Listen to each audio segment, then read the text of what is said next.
एक दिन बच्चों ने पिकनिक जाने की बात कही। यह सुनते ही अंकिता की रूह कांप गई, क्योंकि उसे एक पुराना किस्सा याद आ गया। ये बात तब की है जब अंकिता 10वीं क्लास में पढ़ रही थी। एक दिन टीचर ने पिकनिक का प्लान बनाया था।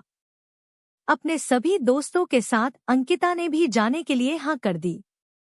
पिकनिक पर जाना था पावागढ़। पूरा स्कूल पिकनिक जा रहा था, इसलिए करीब 30 बस सभी बच्चों को ले जाने के लिए तैयार थी।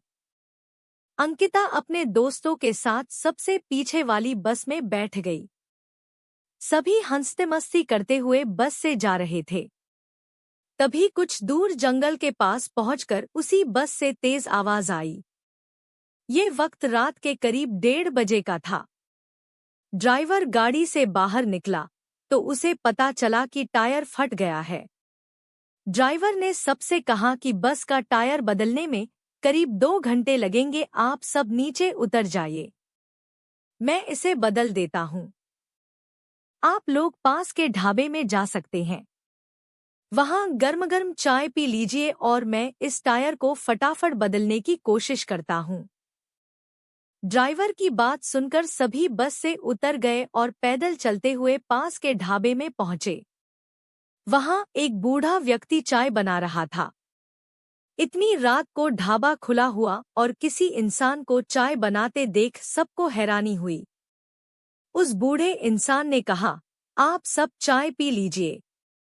यहाँ अक्सर लोगों की गाड़ी खराब हो जाती है, इसलिए मैं भी अपना ढाबा हरदम खुला रखता हूँ।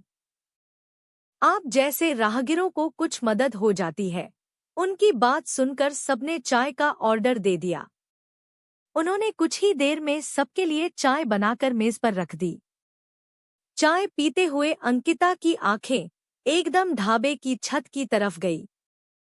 वहां अंकिता ने एक औरत को सफेद रंग की साड़ी में खुले बाल लहराते हुए देखा। कुछ देर बाद वो जोर जोर से हंसने लगी।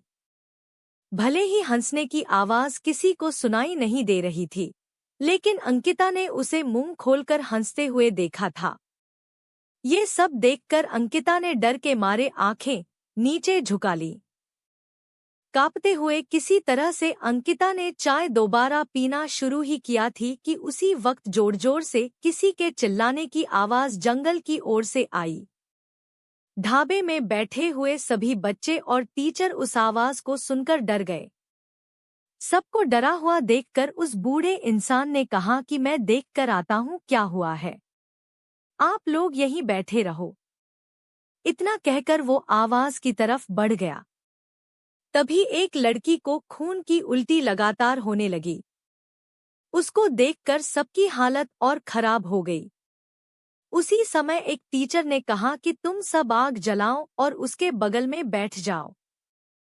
सबने मिलकर आग जलाई और गोल घेरा करके बैठ गए। टीचर ने सख्त लहजे में सबसे कह दिया कि अकेले कोई कहीं नहीं जाएगा। वैसे भी सब इतना डरे हुए थे कि अकेले कहीं जाने की हिम्मत हो नहीं रही थी। आग के पास बैठे बैठे 3 बज गए। तब कहीं जाकर वो बूढ़ा इंसान जंगल से लौट कर आया। उसने सबकी तरफ देखा और कहा कि उस चीख को सब भूल जाना, नहीं तो जीना मुश्किल हो जाएगा। इतना कहकर वो ढाबे के अंदर चला गया। तभी ड्राइवर भी टायर बदलकर बस लेकर ढाबे के पास पहुंचा। सभी लोग भगवान का नाम लेते हुए उस बस में बैठ गए। टीचर ने बस में बैठते ही सबको कहा कि कोई एक दूसरे से बात नहीं करेगा, सीधे सब सो जाओ। टीचर की बात मानकर सब चुपचाप बस में ही सो गए। उसके बाद पिकनिक स्पॉट पर पहुंचे और करीब 1 हफ्ते बाद घूम कर आ गए। पिकनिक में किसी ने दूसरे बस के बच्चों से उस रात के बारे में कुछ नहीं कहा, क्योंकि टीचर ने मना किया। लेकिन पिकनिक से लौटते ही सबने अपने दोस्तों और दूसरी क्लास वालों को इस भूतिया घटना के बारे में बताया। आज पिकनिक का नाम सुनते ही यही भूतिया ढाबे की कहानी अंकिता के मन में आ गई और बच्चों को पिकनिक भेजने से उसे डर लगने लगा। कहानी से सीख, बीती घटनाओं को भूल जाना ही